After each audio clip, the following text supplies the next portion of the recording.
Shalom et bien-aimés dans le Seigneur, vous êtes sur notre deuxième numéro de l'émission Devant sa face. On a réussi encore quelqu'un, un grand frère. Il est aussi costaud de la musique, mais il est dirigeant chargé de la louange et adoration. Shalom notre frère. Shalom Papa Nico, comme on a toujours l'habitude de vous appeler. Donc je me présente, je m'appelle le frère Tridon Eteni, je suis le conducteur de louange de l'église El Chai de notre pasteur, il est juif. Donc c'est par là que j'exerce mon ministère. Oui, mais bien aimés dans le Seigneur, nous sommes vraiment dans la joie de recevoir un grand homme, il est là. Un grand homme, il est là, il va nous expliquer en paix parce qu'il a un album et il est déjà presque à la fin. Il va nous expliquer avant d'entrer dans le sujet de cet après-midi. Papa Tridon, comme d'habitude, nous aussi, nous avons l'habitude de vous appeler Papa Tridon. Essayez un peu de nous expliquer dans quel niveau album Nawezali, dans niveau ni album Nawezali. Parce que jusqu'à maintenant, ils ont un silence des morts. Silence des morts, tout éviter. Aux la promotion à niveau des réseaux sociaux, tout ils ont un distributeur déjà azako distribué quelque part. Tout ils ont un niveau nini meka ko expliquer biso na bay oyo bazako landa biso ba comprendre idée ya album na yope na nzela ya internet. Merci beaucoup pour la motuna. La musique chrétienne est la musique qui a mokilité. Et puis, ma parole te tient quand il y a musique, quand il y a mélodie chrétienne. Et zali le la parole de to salarna banzemo mokilité. Alors, la parole de Dieu demeure éternellement. Et la parole de Dieu Atan Nzembo et ça a 10 ans. Il y a des paroles où il y a Katia, il y a Nzembo ok et que ça le la rema na mitema ya batu o baza na besoin moko boye. Alors to tia en na connotation ou album ko makan ou bien na lingi ebi masiko pour na cartonner. Donc ezalaka produit moko il faut la bien préparer. Elle a bien préparé, elle a bien présenté, et puis elle a accompagné la prière. Quand, comment, dans quelles circonstances. Donc, Naza na cas de préparation, Nazo, Oebi, Mabilo Ranzambe, Zalaraso qui oso beta yango, tu remarques quelque chose de faille. Et ça dit que aux ongles sur la carte il y a studio où le bac non place où il fallait et ça la boue. Donc nous allons à stade je ne suis pas pressé mais ce qui est évident et que ça là et bientôt mais mon souhait est là que Kobimalango est touché hein? Toutes les paroles que je veux chanter et toucher plusieurs personnes. Donc c'est ça en fait. Les albums à combien de titres après? Donc, on a déterminé le nombre de titres que vous avez.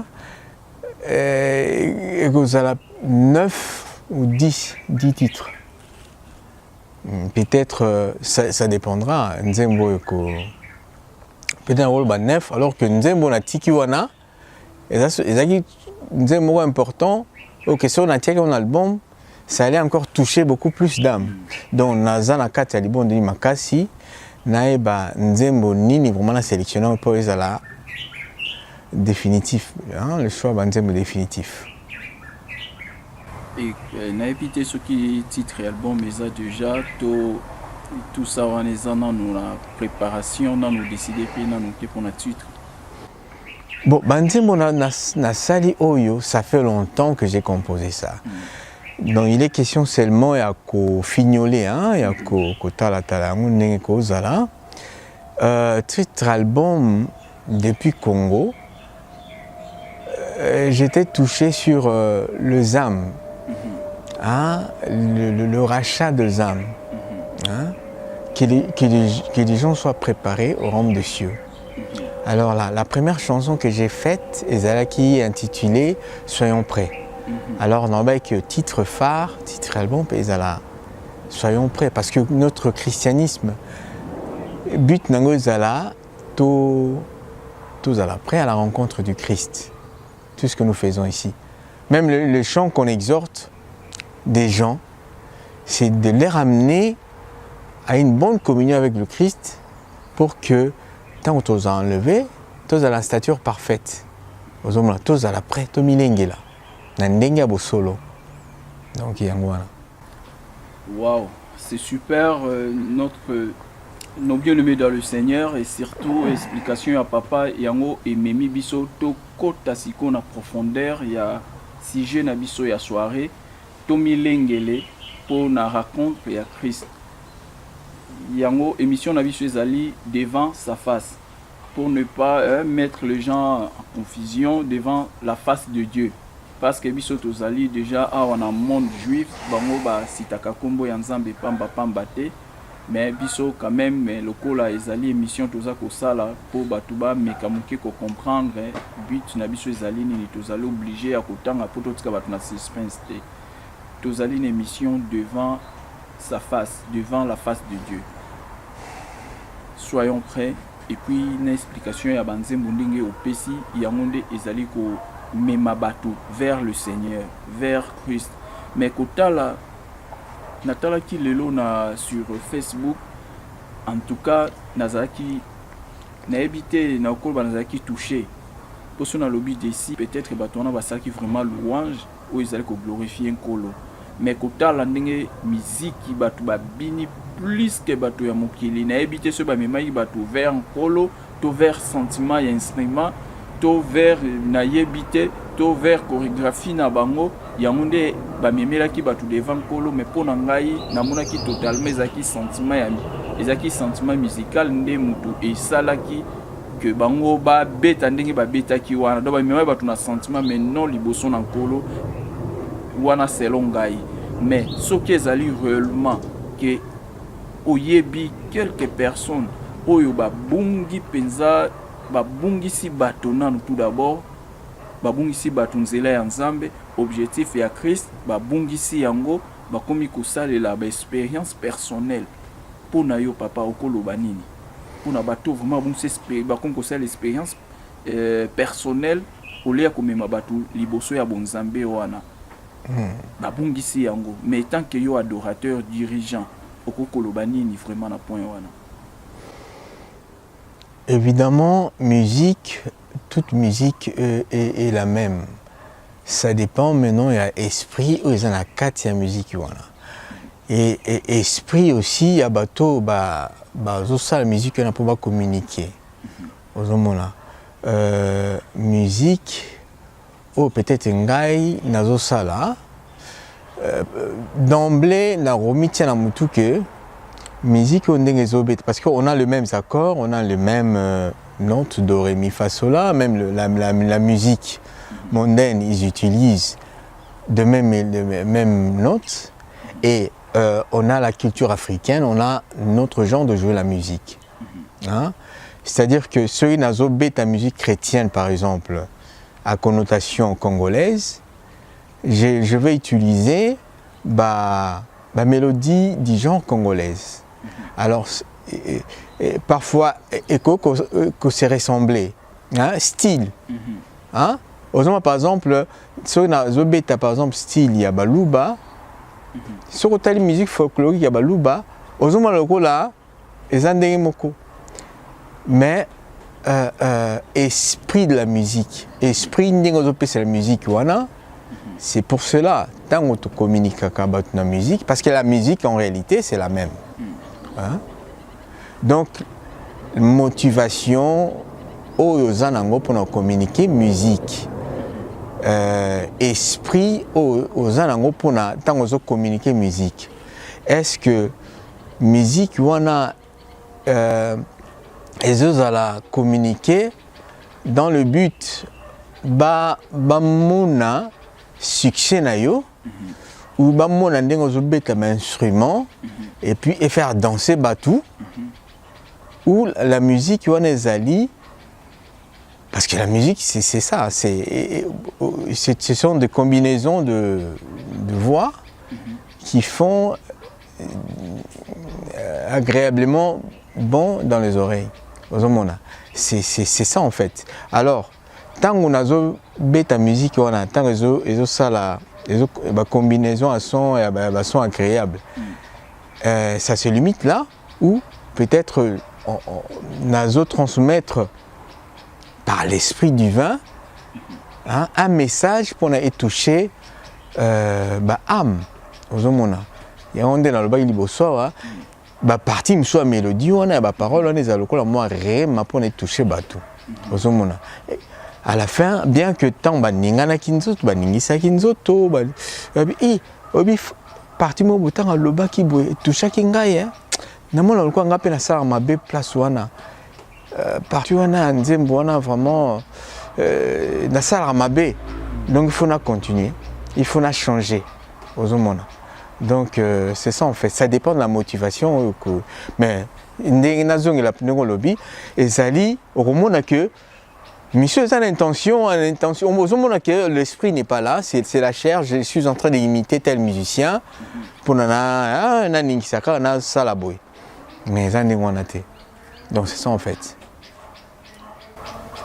Wana Zali, selon l'explication, mais kota la penza boy, ba yembi oyo biso toyebaki komata ya exemple ya ndeko na biso papa Denis Ngonde komata na na podium dès qu'il a eu première chanson batu baza totalement touché mutu na mutazu position na ya prière ya kolela mutu aleli mais au côté la ya vie ya lelo eza vraiment différent au moins vraiment ça différent que batu ba koti batu bavandi bazotala bango so ekomi kaka kote ya oyo eningisaka nzoto wana yango wana nde batu bakomi koprofite na yango ezali batu oyo baye kolanda bino batu bazali na baza animé na esprit oyo bango baye nango na ndako to ezali communication na bino bayembi batu boza kolongola bango lisusu na bozalisami liboso na ya nzambe wana bozo communiquer bango ba expérience na bino professionnelle. Je sais pas, na linga vraiment na mécanique ko comprendre parce que et combien un peu différent ndenge to bane ko mona ba papa le moloto toza ko mona ba sali ba yembi belé izaki de cap simbi micro ba to ba kotimbala moko na possession à prière mais et combien un peu différent na musique à lelo comme ici à lobby en tout cas ba pesara mbongo na beta na le kanangai et cause à la dit à quoi.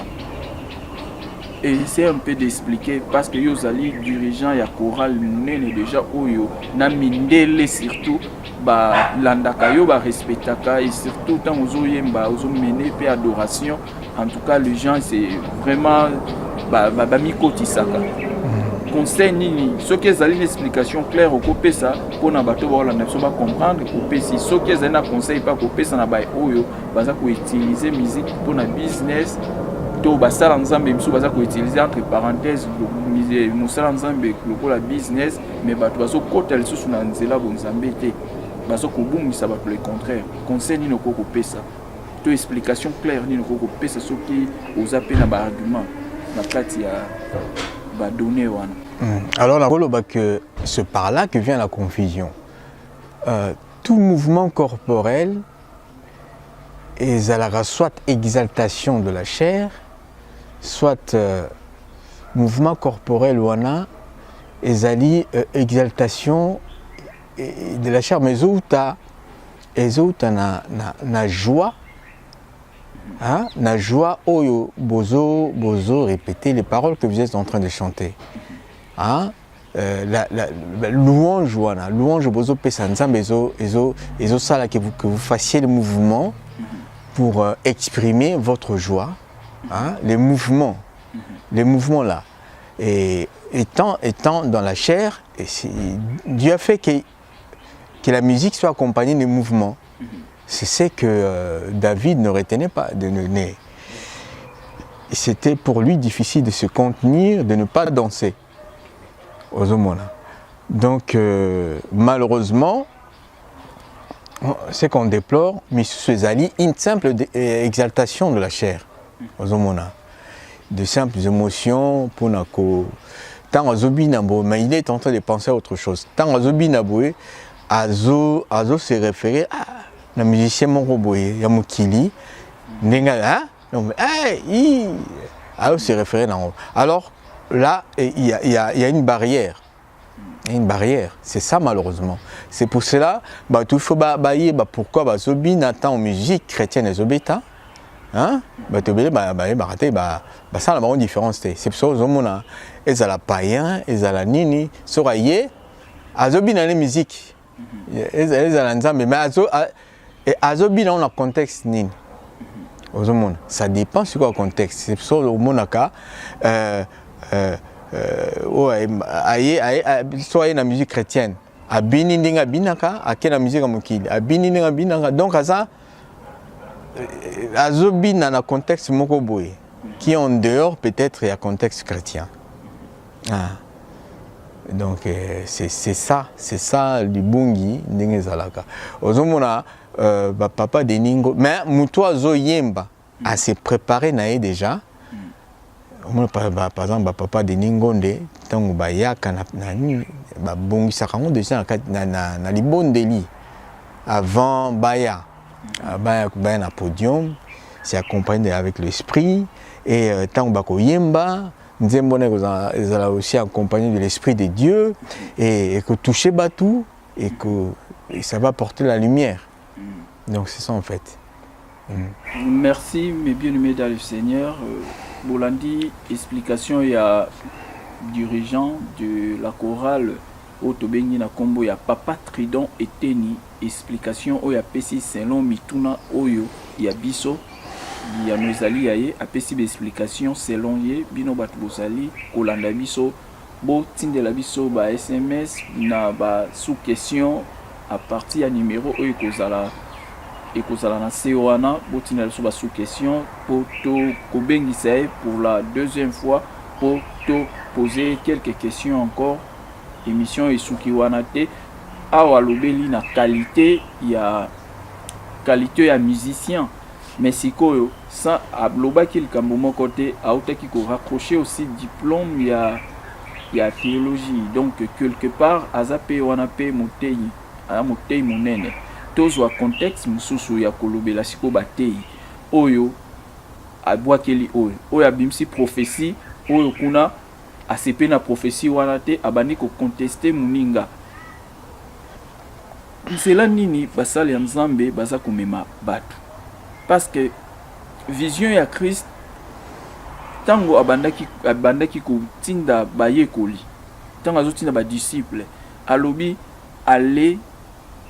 aller annoncer la bonne nouvelle, aller faire la nation, aller faire la nation mes disciples, et puis à déclarer, à lobby, les sous-soignants, mo on a se pela nango, faites cela pour l'image de mon nom. Mais kota la sikoyo, ba guerre ou ekomi na entre basal na Nzambe. Et nikolobani. Voilà le vrai mot qui fait la nation mes disciples. Est-ce que les lots, basal namzambi, baso sala, nation wana ba disciples et nkolo, to, basako sala, testament batikela kibiso, faites cela pour l'image de mon nom. Parce que ba guerre est koti, ba grand pasteur, ou ya boakeli, ou ya boakeli, ou. Et c'est difficile au monde à paix que pasteur, mon côté, maté ya malamu, mais Mouninga n'a pas partagé même les réseaux sociaux pour nous soutenir parole wana. En tout cas, c'est très rare. Okolobani na point wana. Merci pour le motuna wana. Bon, avant d'être musicien, on est d'abord chrétien. Il faut qu'on soit né de nouveau. Et nous vivons dans la chair. La raison pour laquelle Jésus-Christ Tangayaki, c'est pour nous libérer de tout emprisonnement, de toute emprise de l'ennemi. En sorte que tous à la serviteur accompli. Tout est question ici, il y a esprit, et il y a niveau, il y a conversion en Moutou, il y a dimension, il y a soi-disant un homme de Dieu. Hein? Donc, problème Ezali, il y a des membres de Dieu qui va faire mourir le membre, hein? Le membre de la chair. Donc, et Koufana Nouté. Hein? Parce que si il n'y a pas la présence de Dieu, il n'y a que deux alternatives. S'il n'y a pas l'Esprit de Dieu, au moment où je te parle, directement la chair va remplacer. S'il y a l'Esprit de Dieu, s'il n'y a pas la chair, l'Esprit de la chair, directement, on a bénéficié de l'Esprit de Dieu au va communiquer dans le Nangai. Mais malheureusement, plusieurs hommes de Dieu, motivation, ezali mabe, ezali na kati ya chair, parce que ils ne font pas la lutte de faire mourir le membre, le désir de la chair. C'est ce qui engendre toutes ces choses. C'est ce qui engendre l'égoïsme, l'ego. Moi, je veux faire en sorte qu'en utilisant la parole de Dieu, je veux que les gens me voient, je veux que j'ai du succès, je veux que au lieu ils n'allaient pas au lieu que succès ils allaient kuna, mais que les gens voient que le succès ils n'allaient pas. Alors, ceci entraîne l'égoïsme, la jalousie. C'est-à-dire que quand on a ça plus que yo, au milieu bakino, yo les kingai, les alangai, ça suscite la jalousie. Et parfois, tu commis que ça là, que bois qu'il y a babouin qui est là, qu'on inventé ma prophétie, que frère wana d'ailleurs coutou a kufa après boy frère wana coutou boy na boy, alors que c'est pas ça. On ne méprise pas les prophéties, mais prophéties ça on a pour nako basakoli pour nako ibiso ce qui va venir ou ce que toi tu vas faire pour éviter tel danger.